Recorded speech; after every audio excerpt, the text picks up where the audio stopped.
How's it going, Giants fans? Welcome back to Fireside Giants with your boys, Alex and Anthony. Today we're discussing Saquon Barkley and Daniel Jones' potential extensions and what might be the most efficient way to sign these guys, either short-term or long-term.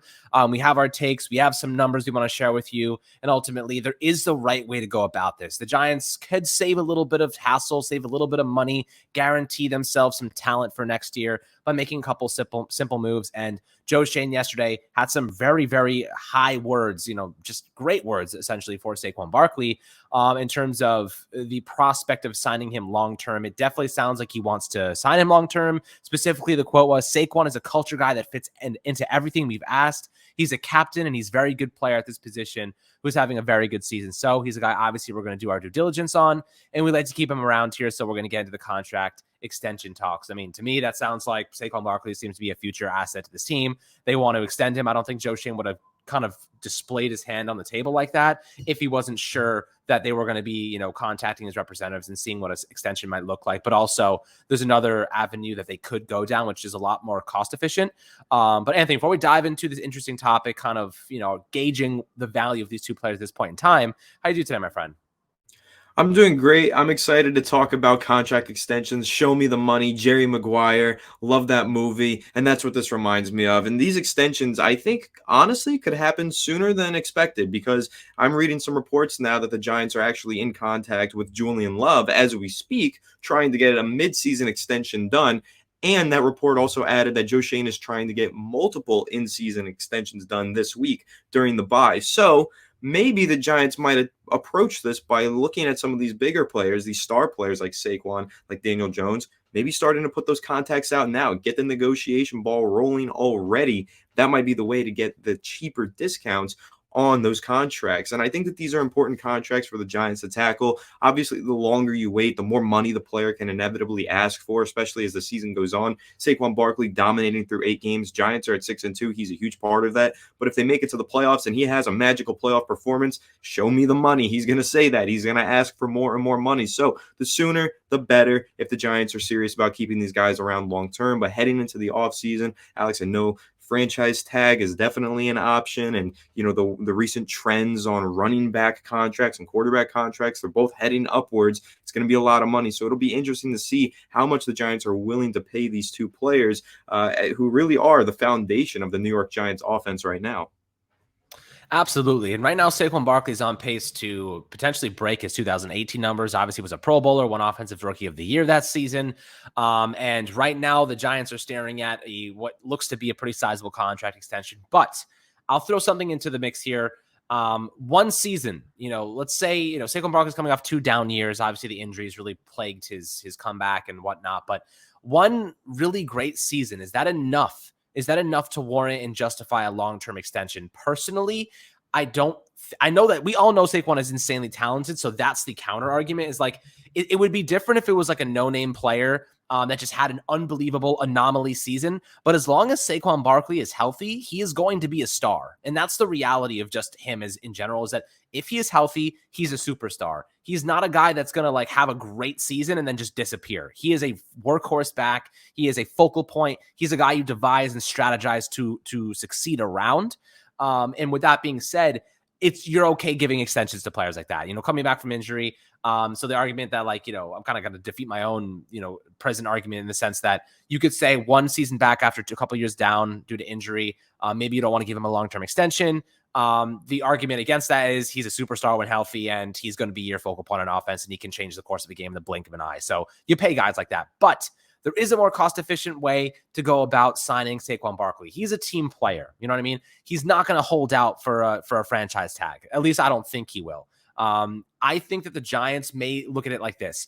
We have to use the franchise tag. For a quarterback, it's a lot more expensive, right? So for a quarterback, the projected franchise tag is $31.5 million for next season. That could increase depending on a couple other contracts that change, but that's what SpotRack has the expected franchise tag for a quarterback, $31.5 million. Do I think Daniel Jones is worth $31.5 million? Not even close. I'm not signing him to that franchise tag number. I don't think it's worth it. However, Saquon Barkley fits the mold perfectly, absolutely perfectly for the franchise tag. The running back projected franchise tag is $12.5 million. I would take Saquon at $12.5 million every day of the week. That is a great price tag for him. He is worth more than that when he's healthy. Obviously, right now, if we had to pay him his actual market value, you're looking at 16 to 17 million most likely. So you're saving some pretty decent capital on the franchise tag, in my opinion. Does that frustrate him? Maybe. But I would say this to Saquon. Hey, like this is the easiest way, in my opinion, to go about this. You franchise tag him and say, hey, if you carry this team the way that you did last year up into the bye week, we will extend you on a 3-year deal at the bye week. No questions asked. We will lock it down like they're about to do with Julian Love or Dexter Lawrence, whoever they're about to do it with right now. We'll obviously have more information about that in the coming days. But I'm like, Saquon, carry us to the bye week. You're going to get your extension. No problem. We just want to make sure we just have to save money. We just don't have the money to spend right now, but we want to lock you down. That is our priority. We just had to use a franchise tag because Daniel Jones, we just don't want to give him that much right now. That's what I would do. Franchise tag extension at the bye week next year. I think that's probably the best course of action. If he gets injured, then you have a little bit of leverage there, but obviously we hope to God that doesn't happen, knock on wood. Daniel Jones, on the other hand, $31.5 million. I don't want to pay him that. I'm looking at a 2-year extension at about $45 million to $50 million. I'm hovering in the $22 to $25 million range for Daniel Jones if you're going to extend him. This is under the assumption, by the way, that we extend both of these players. I think that $12.6 million for Saquon and $22 to $25 million a year for Daniel Jones makes a lot of sense. The numbers do not support Daniel Jones making any more than that. And I think that another team won't be willing to offer him that much money either. I think that 22, 25 million for him to stay put, grow in this system. He knows he can really maximize his potential under the leadership of Brian Dable and Mike Kafka. This is a perfect situation for him. They're going to get reinforcements through the draft. They're going to go sign some other players to help him out. In my opinion, this is the right direction to go for him. This will set him up to potentially leverage that. He's young, right? He's still like 27, 28 years old. He could easily, play a 2-year contract and leverage that into a monster deal after 2 seasons. Maybe he kills it next year and they extend him beyond that, beyond that 2-year deal at a much higher price point. So he still has a lot of power. He just has to actually show up and do the work and put in the production to prove to Giants management he's deserving of that price tag. But what are your thoughts about franchise tagging Saquon instead of extending him and then extending DJ on about a 2-year deal where you have some leverage, but you also force him to kind of elevate his game to prove his worth over the long term? Yeah, I think both of those are good ideas. I think, when you're taking a look at Saquon Barkley's contract, right now he is the 9th highest paid running back in the NFL on a rookie deal because he was a second overall pick. Second overall picks get paid quite handsomely, and for running backs who don't get paid super handsomely in comparison to the rest of the positions in the NFL, being the second overall pick means that Saquon Barkley is one of the highest paid running backs in the league right now. But the highest paid running back in the league is Christian McCaffrey, who's making an average of $16 million per year. Kamara, Ezekiel Elliott, those guys are getting $15 million, and then there's that drop off to that 12 to 12.5 million range, which has the likes of Joe Mixon, Derrick Henry, Nick Chubb. Those guys are making around that much money, which is probably the group that you would place Saquon Barkley into. So if we're looking at it for a long-term contract with Saquon, I would honestly say $13 million average annually is probably what the Giants will end up paying him. That'll make him one of the highest paid running backs in the NFL, but not the highest paid running back in the NFL. And I think that's justified due to the fact that he's been injured quite frequently through the first few years of his career. And I don't know if too many teams are willing to take that chance on him at this stage in his career, this many injuries later, even though he's having that bounce back here. I think that franchise tagging him is a solid idea. You give him another year.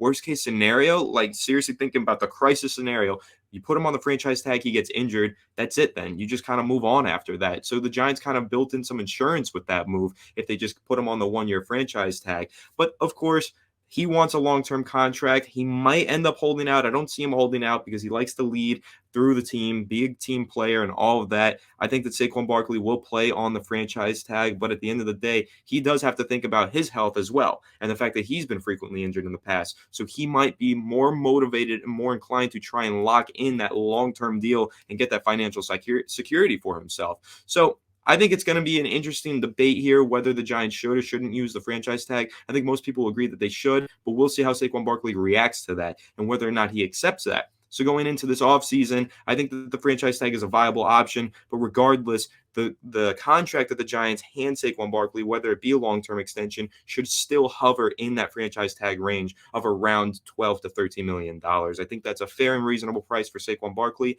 I don't think that this is a player who resets the running back market with a $20 million deal. There's just no shot considering the injury history, in my opinion. Now, taking a look at Daniel Jones.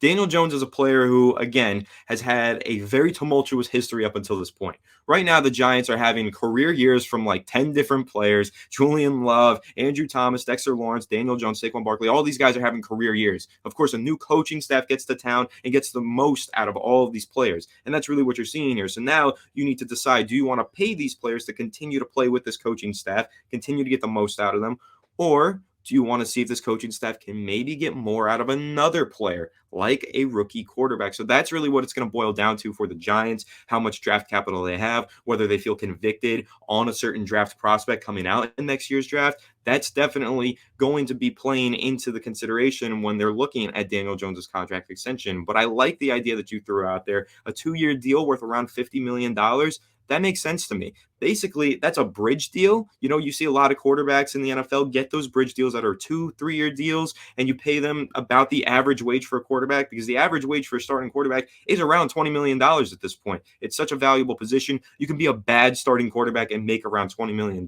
Daniel Jones, I don't think he's a bad starting quarterback. I think he's average to above, and I think that he has the potential to be a really good one as well. So that kind of contract that you're throwing out there, Alex, is tremendous value for the Giants. A 2-year bridge deal worth about $50 million. He can be your starter, but you're also not financially crippling the team. And you do leave it open to where the Giants could maybe go out there, find a rookie, have him play underneath Daniel Jones with that 2-year deal while you're paying him a reasonable amount. So I like that contract. I hope that that's the reasonable outcome that the Giants and Daniel Jones come to. Maybe that's a compromise in Daniel Jones's eyes. I'm not sure, but I just think at this point, he's not one of those players that's deserving of a 5-year deal. He hasn't proven that he is a 5-year deal worthy player, somewhat of a mega extension. Whatever the Giants do with both Saquon Barkley and Daniel Jones, it should have more of a short-term outlook. It should have some sort of a leash on both of these players because, yes, they've proven to be good at times, but they've never proven to be consistently great players, whether it be to injury or turnover problems, whatever the case might be. Both of these guys still have a lot to prove in my eyes. Yes, they're playing phenomenal right now. Love the performances we're getting out of these two players in the 2022 season, but they still have a lot to prove before they're worthy of receiving those big mega million extensions. There's no way in hell I'm giving Daniel Jones a 5-year contract for the record. I still need to see a lot more. Do I think he's proving that he can be the guy? Yes. But do I need to see a lot more of production and consistency and the actual offense we're supposed to be running? Yes. We don't know if he's actually going to be good in the offense that we're meant to be running. We know that he's a very good run-first quarterback. We know that he can really do a lot in the play action. Can he be successful as a pure pocket passer and, kind of getting out of the pocket and creatively, instinctually? I think he can, for the record, but it's yet to be seen. We still haven't seen this offense at the peak of its capabilities. We haven't even seen the real Brian Daboll and Mike Kafka offense up to this point. So we need to see that first before we make a long-term judgment. And we're not really going to see that until next year. So it really depends on if the Giants and the management feels they've seen enough from Daniel Jones to feel as though he's going to succeed in that strategy, in that system, which I think they have. But a 2-year deal with, $20 to $25 million per season, I think is more than fair, personally. I don't know another team that'd be willing to pay more than that, to be honest with you. I don't really, I can't think of anyone off the top of my head that may want to take a shot at more than $20 to $25 million. I don't know. What do you think? I don't think so. I honestly think that for both of these players, the market's probably not too large. For Daniel Jones and Saquon Barkley both I think have a Saquon more lot to so. prove. Saquon Barkley will definitely have more of a market than Daniel Jones. Daniel Jones is a player who has been wildly inconsistent through the first few years of his career, but Saquon Barkley's market's probably going to be diminished by the fact that there's an abundance of running back talent in the NFL. There's a move from a lot of teams to underpay running backs and just go with the best guy that you've got. Plus, there's an extensive career injury history for Saquon Barkley. So when you're looking at the market value of both of these players and the market of teams that might be pursuing them, I don't think either one of them are going to be in very high demand. I think that the Giants can probably get away with kind of underpaying a little bit under market value for both of these players due to the fact that the demand just won't be that high, in my opinion, because again, very talented players, especially Saquon Barkley. There are going to be teams who covet his talents, but at the end of the day, how much are they going to covet his talents considering this is one great year coming off of 2 years of straight injuries? Yeah, I mean, you look at the quarterbacks 2023 in free agency: Baker Mayfield, Sam Darnold, Jimmy Garoppolo, Teddy Bridgewater, Case Keenum, and he's kind of lost, but Jacoby Brissett, Geno Smith. I mean, some of these guys are having decent seasons. I mean, Sam Darnold, not really. Baker Mayfield kind of sucks, but Geno Smith looks great. And Daniel Jones kind of slides right into the mix there. And, he could be a good or bad investment. You really just don't know. So it's hard to see the market value for him.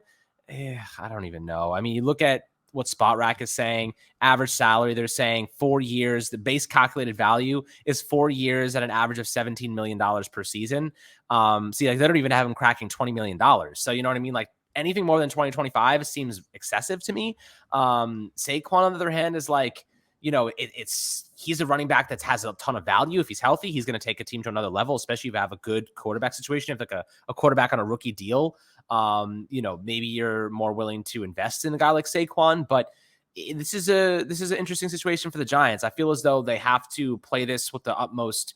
They have to use their leverage. They have to be careful and cautious, right? We don't know what Daniel Jones really is yet. We have to be a little bit more careful on that end. I'm not going to pull a Dave Gettleman and sign him to 4 years at a monstrous contract and just stick to my guns. You got to have some security blankets for yourself, right? You can't strap yourself down when you're unsure. You got to be 100% confident if you're going to give someone a contract of that magnitude. Saquon Barkley, I'm a little bit more willing to do that because he's a star. When he's healthy, he's amazing. But with that being said, you mentioned that running backs these days with Derrick Henry and some of those big names are kind of hovering the $12 to $14 million range. I mean, they did sign those contracts a couple of years ago. So you're thinking the market has, with inflation or just increasing, the TV deals and whatnot, those contracts will kind of elevate a little bit. You're probably looking at his market value being around $14 million a season right now. With that being said, are you willing to franchise tag him and just save $1 million, $2 million, $3 million and, maybe piss him off? Or are you just going to bite the bullet and say, you know what, this guy is a piece of our culture. We want to show our loyalty to him. The players will follow suit. They'll appreciate that. And the locker room may value it as well. So, there is an argument to make that extending him and just keeping him happy and keeping the team happy and showing that loyalty for great play is more valuable than the $1 or $2 million you'll save at the end of the day. So there's a lot for the Giants to go through, man. It's tough. You don't have any money, but maybe that extra couple $1 million you spend makes a difference in the locker room and in the culture. So, that's kind of my debate right now. It's really hard to gauge what the right move is. You know what I mean? Yeah, and I completely agree, but I will say there's also precedent to signing a running back and then paying them more, giving them a raise, okay? So if you take a look at what happened with Derrick Henry, in 2020, he signed a 4-year, $50 million deal. After the 2020-2021 seasons where he just dominated the NFL, was the best running back in the league, the Titans actually gave him a $2 million raise for the 2022 season. So they basically said, you've been so good, we know that you're overperforming for what your contract value is, we're going to give you a raise. And that's definitely something that the Giants could float out there with Saquon Barkley. They'll say, hey, listen, injuries in the past, you're a little bit unproven, you still have more to prove to us, we're willing to pay you this, but there's absolutely room to grow. You continue to dominate. We'll give you some more money as the cap space increases with the new TV deals, as you just mentioned, Alex. So again, there's precedent for this in the NFL.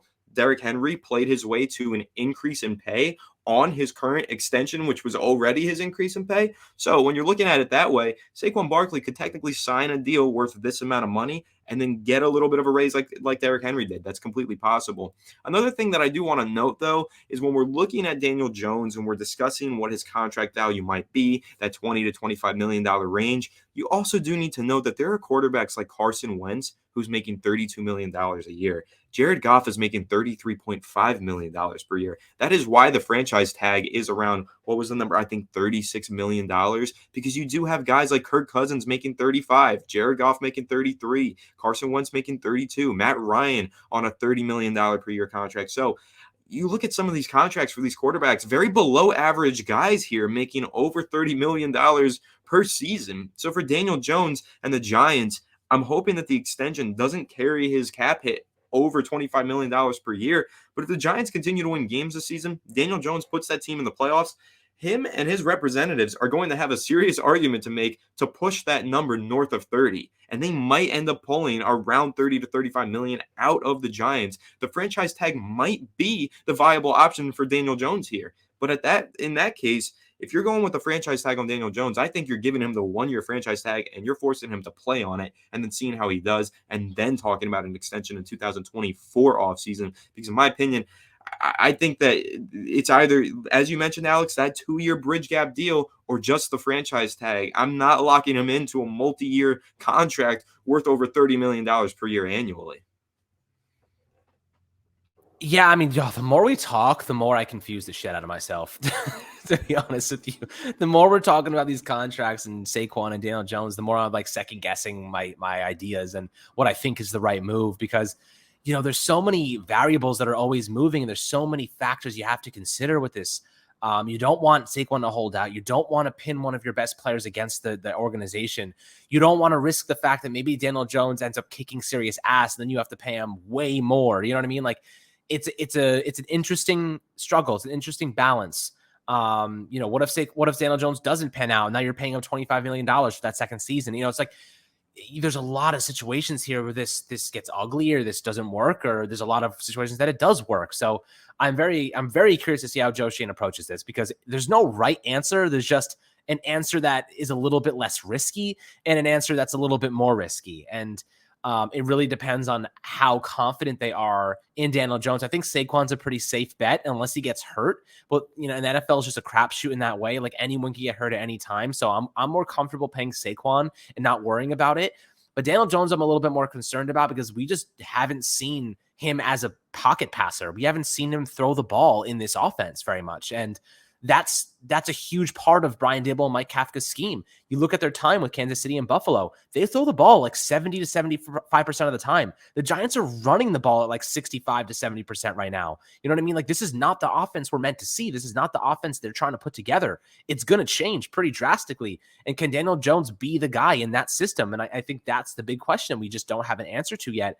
I think that from what I've seen, I feel more comfortable in terms of him protecting the football, but they've schemed him out of harm's way a lot of times. They've rolled him out. They've gotten him out of the pocket. They've put him in positions where he's less vulnerable to turning the football over. And he's made decisions that I've been like, okay, he didn't make those in the past, and he's been more secure. So I feel confident, but I'm still sitting here like there's a lot more left to be desired. And I want to see that, which is why I was a little bit disappointed they didn't go and trade for a receiver, because I felt like another receiver would have allowed us to properly evaluate him in a better way. But maybe they've already seen enough. You know what I mean? There's always the possibility that they're like, we've seen enough the first couple of weeks of the season. We think he's the guy.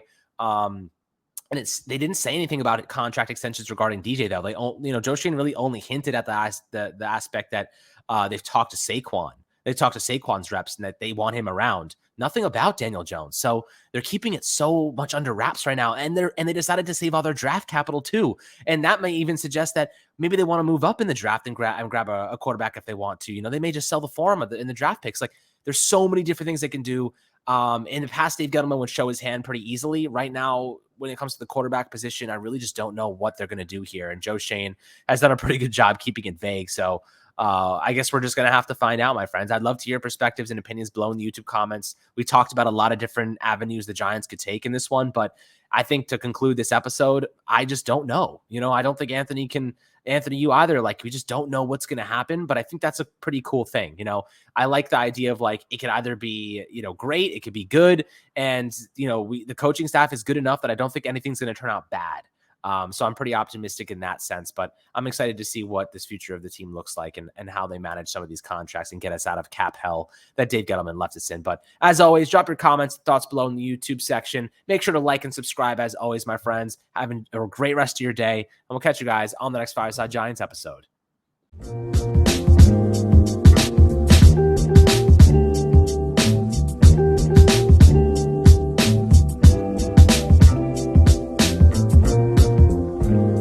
TVSO.